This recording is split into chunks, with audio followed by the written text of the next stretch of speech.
Nakaupo siya sa mahabang sopa habang kausap ni Caleb at Kay ng mga pulis na tinawagan ng mga ito. Nakipag-usap na rin ang dalawa sa manager ng hotel kung saan sila naka-check-in, maging ang hotel sa kabila. Tumukwang siya at inabot ang baso ng tubig. Saka nilamnan ang nanunuyo niyang lalamunan. Nang maibalik niya sa ibabaw ng mesa ang baso, saka naman nagpaalam ang mga pulis kay Caleb. Sumama na ang lalaking investigador sa mga ito. Naghahanap na sila sa loob at labas ng hotel. Sinusuyod nila bawat sulok ng lugar. Umupo ito sa tabi niya at hinawakan siya sa kamay. Okay ka lang ba? Walang gana niya itong nilingon saka tinanguan. Okay lang ako. Hindi niya alam kung ano ang gagawin.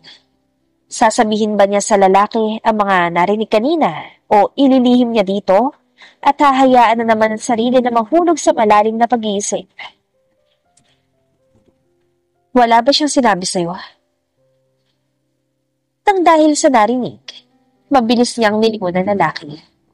Seryoso itong nakatitig sa kanya. May dapat ba siyang sabihin?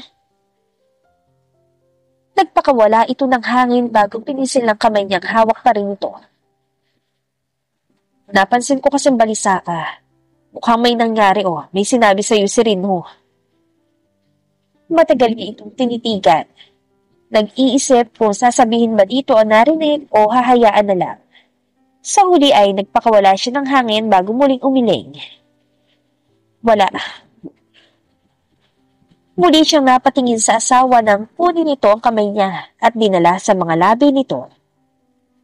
Don't worry, everything will be okay. Banayad pa itong ngiti sa kanya na tinugunan lamang niya ng tango. Mula sa hotel, umuwi sila sa kanila nang sumapit ang 3:00 ng hapon. Bago umuwi ay nalaman nilang nag-check-in pa lang lalaking Rinho Tiano sa kabilang hotel.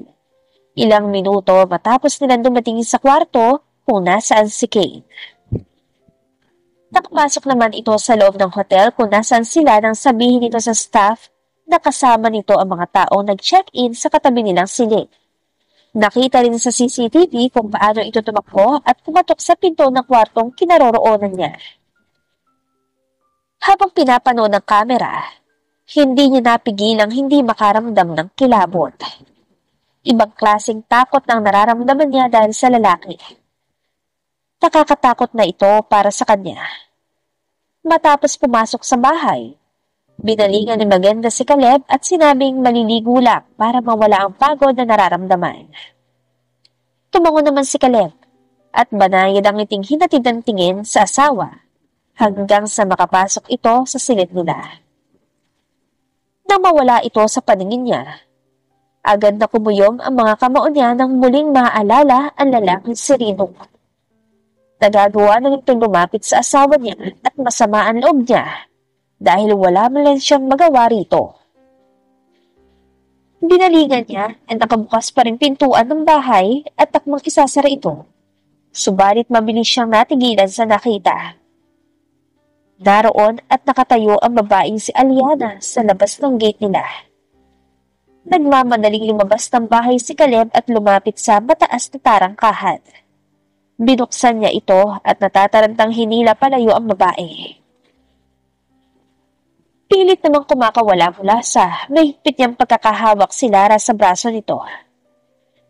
Caleb, nasasaktan ako. Malakas nitong reklamo. Maharas niyang tinulak at masamang tinitigan ng babae nang makalayo sila sa gate. Bakit ka nandito? Ano naman bang kailangan mo? Ikaw ang kailangan ko. Kailangan kitang makausap. Mariin niyang kinuyom ang mga kamao bago dilingon ang pinto ng bahay nila. Nang masigurong wala doon si Maggie, galit niyang binalingan si Lara at muling hinawakan sa braso nito. Umalis ka na. Umalis ka at huwag nang bumalik dito. Sigaw niya na ikinatigil ng babae. Halata sa mukha na nasasaktan ito sa pakikitungo niya, pero hindi yun binigyan ng pansin ng dalaga. Nag-aapoy naman sa galit ang mga mata niya. Sa labis na inis, pakiramdam niya ay masasaktan niya ito. Masyado na silang maraming problema ni Magenda. Kung pati ito ay magugulo, baka tuluyang mawala sa kanyang asawa. At hindi iyon ang hindi niya papapayagang mangyari. Tama na ang isang pagkakamali. Alis na. Muli niya itong pinagtabuyan pero hindi natinag ang babae sa pagtataboy niya. Nakita niya ang pagsilay ng galit sa mukha nito. Natigilan siya nang bigla itong tumakbo pabalik sa tarangkahan at pumasok. Lara! Mabibilis sa mga hakbang na sumunod siya sa babae. Nang maabutan niya ay hinawakan niya ito sa braso at sa pagkakataong yun, wala nang pag-ingat na itong hinila at halos kalad ka rin na palabas ng gate. Bitiwan mo ko, Caleb! Bitiwan mo ko! Buong lakas na sumigaw ang dalaga. Sa takot na maaari itong marinig ni Mami, umangat ang kamay niya sa ere at akmang sasampalin ito. Pero mabilis niyang napigilan ang sarili na makita ang pagtatalib ng mga mata nito. Sasampalin mo ko. Mula sa nasasaktang reaksyon, mabilis na nag-iba ang ekspresyon ng mukha nito. Sige, gawin mo. Sampalin mo ko.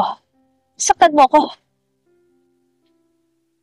Matagal siya natigilan habang nakatitig sa mukha nito. Namumula ang buong mukha ng babae tanda ng galit. Maging ang mga mata nito ay namamasa. Mariin itong kinagat ang ibabang labi. Porke tapos ka nang gamitin ang katawan ko. Itatapon mo na lang ako na parang basura. At ano? Babalikan mo ang asawa mo? Hindi pwede, Caleb. Kung hindi ka rin lang magiging sa akin, sisiguraduhin ko hindi ka rin mapapasa kanya. Lara! Tila sinusuway niyang tawag dito. Hindi ito natinag sa kinatatayuan. Buong tapang nitong sinalubong ang mga mata niya. Lalo namang humigpit ang hawak niya sa braso ng babae. Makikita iyon sa mukha nito unti-unting nalulupot dahil sa pinaghalong galit at sakit. Umalis ka na, Lara. Oras na, naubutan ka rito ng asawa ko. Hindi mo magugustuhan ang gagawin ko sa'yo. No, I'm not living. Matigas na sabi ng babae. Pakiramdam niya, umakyat ang tubo niya sa ulo. Sa sobrang tindi ng galit na nararamdaman niya, ay gusto na niya saktan ng dalaga. Muli niya itong hinatak palabas ng gate at itinulak ito ng marahas. Mabuti na lamang dahil hindi ito nabuwala. Pero lalong naningkit sa galit ang mga mata nito. Hindi ako aalis. Buong lakas pa rin itong sigaw. Mariin niyang tinakpan ang bibig nito at nanlalaki ang mga matang itinulak ito ng marahas. Huwag kang maingay. Makipagkita sa akin. Kung ayaw mo dito, pues, magkita tayo sa ibang lugar. Ilang ulit siyang napalunok na mariin. Matagal niya itong tinitigan habang unti-unting kumukunot ang noo. Ano pa bang gusto mo? Tapos na tayo, Lara. Tigilan mo na ako. No, we're not. Balik tugon nito sa kanya. Hindi tayo matatapos hanggat hindi ko sinasabi. Asawa mo rin ako, Caleb. Hindi kita asawa. What happened was a mistake. Sabihin mo na gusto mo sabihin. Pero katulad ng sinabi ko noon, pagbalik-balik ta rin mo man ang mundo, hindi mo na mababago ang katotohanan, asawa mo na ako. Muli siya natigilan. Matagal niyang pinagmasdan ng galit na mukha ng babae. Namimilog ang mga mata nito at baka sa mga yun ang pagpipigil ng matinding inis. Pumilik siya. Ano pa bang gusto mo, Lara? Ikaw. Dinuro pa siya nito sa mukha. Magkita tayo mamayang gabi. Hindi ako aalis dito hanggat hindi ka nangangakong pupunta ka. Mariin siyang napapikit dahil sa narinig. Iniwas niya ang paningin dahil hindi niya magawang tumingin sa mukha nito. Lalo lang siya nagagalit habang nakikita ang mukha ng dalaga. Pupunta ka ba o hindi? Sumagot ka. Matagal siyang nanatiling walang imik habang iniisip kung ano ang dapat gawin. Paniguradong matatali na naman siya sa babae, oras na pinagbigyan niya ito. Oo na, walang gana niyang tugon. Nagpakawala siya ng mahabang buntong hininga bago muling nilingon ang pinto ng bahay nila. Sinipat niya ang orasan ng suot niyang relog pambisig. Halos 10 minuto na simula nang umakyat si Magenda. Paniguradong malapit na itong matapos anumang oras. Umalis ka na, Lara. Nagbagting ang mga ngipin ng dalaga. Mga kuka. Oo, nasabi. Pagtataas niya ng boses dito, sinalubong ng babae ang matilim niyang mga mata. Inangat nito ang noo at mariin na kinagat ang ibabang labi. I'm warning you, Caleb. Kapag hindi ka pumunta, babalik ako dito at sasabihin ko sa asawa mo ang lahat. Pumiyom ang mga kamao niya sa narinig. Halos manginig siya dahil sa matinding galit. Ngumiti pang babae bago nito nilingon ang bahay nila at umaarko ang kilay na umiling.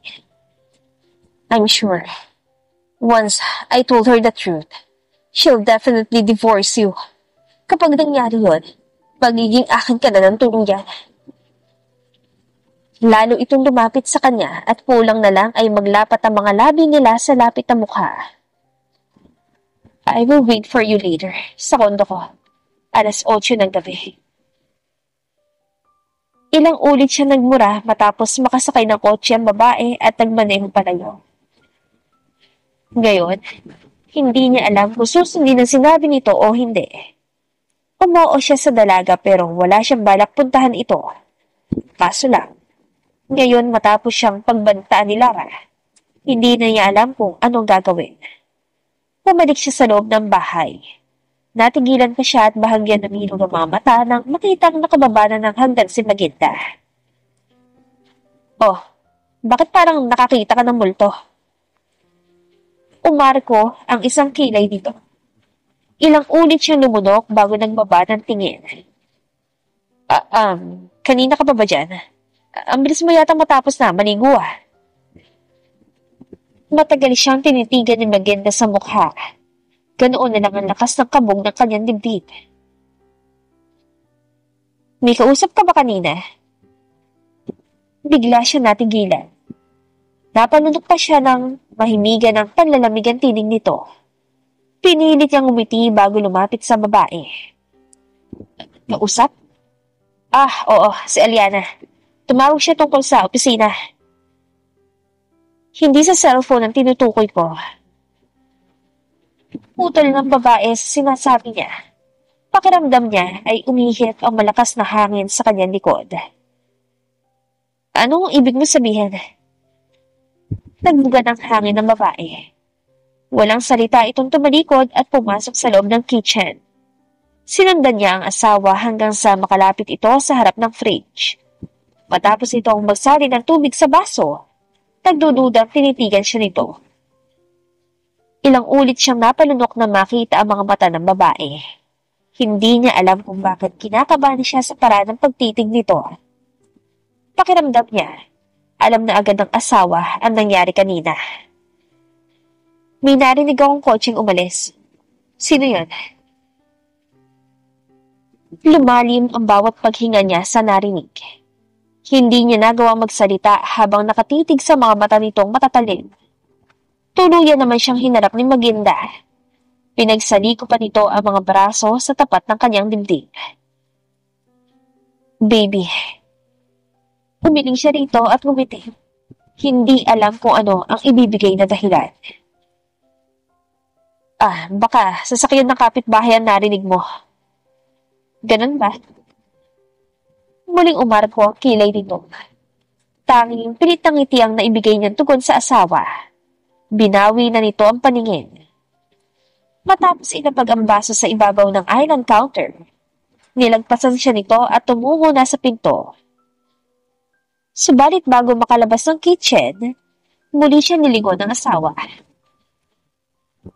Siya nga pala. Umpisa nito kaya mabilis niya itong binalingan. May naisip lang ako. Nakapunta na ba rito yung kabit mo? Mabilis siyang natigilan sa narinig.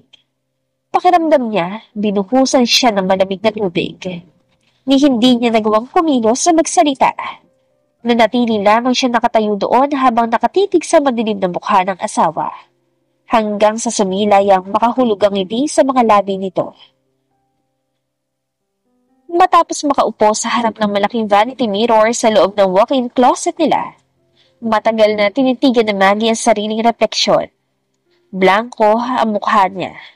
Ngunit unti-unting pupuyong ang kanyang mga kamao. Nanginginig ang mga iyon sa kanyang galing. Pagkatapos maligo at makapagbihis ng makababa ng hagdan, ay nakarinig siya ng ingay ng papalayong sasakyan. Hindi man niya nakita, sisiguro niyang mula lang sa labas ng kanilang gate ang kotseng yun. Nung una ay hindi niya pinagdudahan ng asawa. Subalit ang mapansin niya mga kilos nito, ang mga tingin at salita, kung paano ito kabahan at magsinungaling sa kanyang harap. Nasisiguro niya, lula ng sasakyang umalis ang babae ni Caleb. Mapait siyang umiti. Pagkakataon na sana, napalampas ko pa.